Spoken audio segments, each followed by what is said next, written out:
So like we said, 6 practical things you and your church can do. The first is kind of the basic one, the key one: care for and support the sick.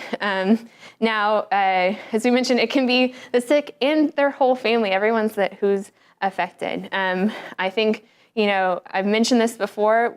I think we think that means you have to be a medical professional. No, caring for the sick means showing up. Some of the biggest ministry our church has done for people is being a friend to people who really needed community. Transportation for people to doctor's appointments, taking a meal, being there through tough times, being a community for people who feel isolated. Again, depending on where we are in the world, where we're serving, the needs look different. But universally, people need to know that there's someone out there who's looking out for them, who says, yeah, you matter to me, and how can I serve you practically in this thing that you're going through? This is a life-altering diagnosis that someone received at some point, and it probably continues to impact their life. How do we meet them in that? And like I said before, so much of it is just showing up, just being in relationship with someone. I love it because, a great example is here in the U.S., we celebrate Thanksgiving, and it's a huge family time, but we also know that it's a tough time for members of our community who often, their families rejected them when they heard about their diagnosis. And the amazing thing about our community is that, I love this story of one of our members who, called me distraught and said, my family's disowned me from Thanksgiving.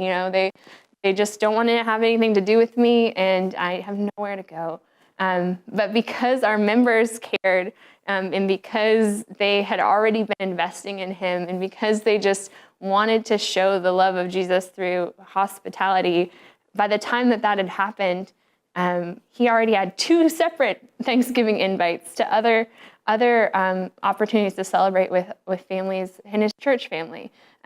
So stepping into this gap that's been created by his circumstances and by his status, and just what that meant to him, that really this care piece, again, it's not medical care necessarily. It can be, and we'll talk a little bit more about that, but it's really the compassion piece of, what does someone need? And so sometimes, that looks different for an individual.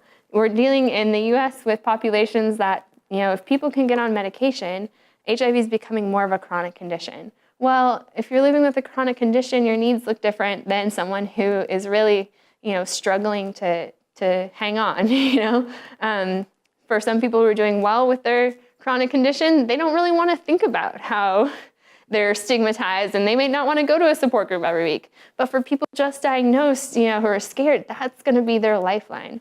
It's important to note that not everyone needs the same level of care. Depending on where you're at, if people are on treatment or not, their individual needs will determine kind of how we interact with them. So in the U.S., it's increasingly, the great thing is that HIV is increasingly becoming manageable, that where if people can get on their medication and stay adherent to their medication, that they can live a life that's, where HIV is just a chronic condition. So someone who, has reached that point probably doesn't need as much investment or want to draw as much attention to their illness as someone who perhaps is newly diagnosed and terrified and, really struggling. I also like to point out, caring looks like addressing the whole person. I think a lot of what we see where the care needs are, even for people who are on medication, are the things that came with their vulnerability. So I like to remind people, HIV is a disease where, oftentimes it feels like you have done something injuring, or someone's done something injuring to you, where we're in a situation where you were able to be vulnerable to contracting it. And so just because you can get on medication for HIV doesn't mean that those behaviors that put you at risk go away. So often, when we're dealing with HIV ministry, we're also looking at, is this a person who needs mental health support? Is this the person who needs housing support or savings support? in that community piece of getting healthy in all the areas that perhaps put them at risk. And I also think caring looks like having a place to share your story that's safe. And so that's why a support group can be so huge, and just a community that's non-stigmatizing, where people can feel accepted. And we like to say around Saddleback, you're only as sick as your secrets. The power in being able to tell somebody what's going on with your HIV, when maybe that's been your dirty, dark secret for so long, is so freedom-giving. I know in our support group here at Saddleback, it's not just for the person living with HIV, but we have a mom who came in kind of at her wit's end, and she said, my son was just diagnosed with HIV. He's not living a lifestyle that I would agree with, but I'm scared for him, and I can't tell my the other mom friends, what would they think of me? Where can I just learn more about this and get support?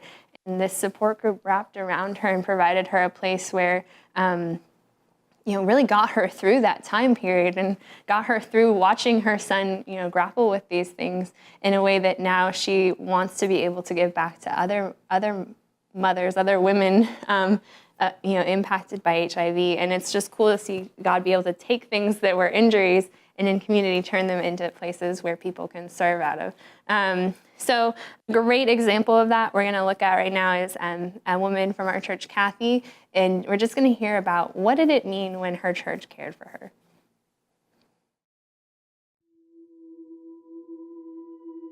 My hope for the future is that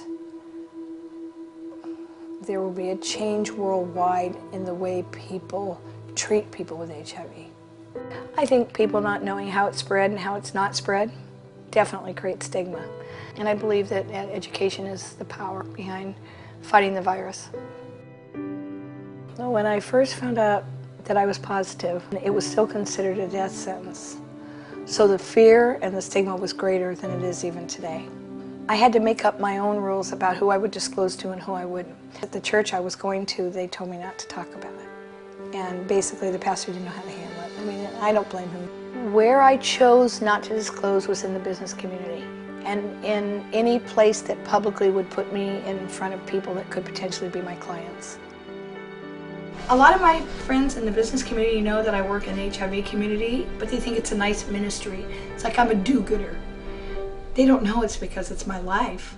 But I decided with the opportunity at Saddleback that it wasn't worth it to keep quiet anymore. There's a lot at risk when you're saying something that maybe that you don't think that they might want to hear. I felt like I should come tonight and tell you so that you're not going to church and finding out about me through the church, but rather through me personally.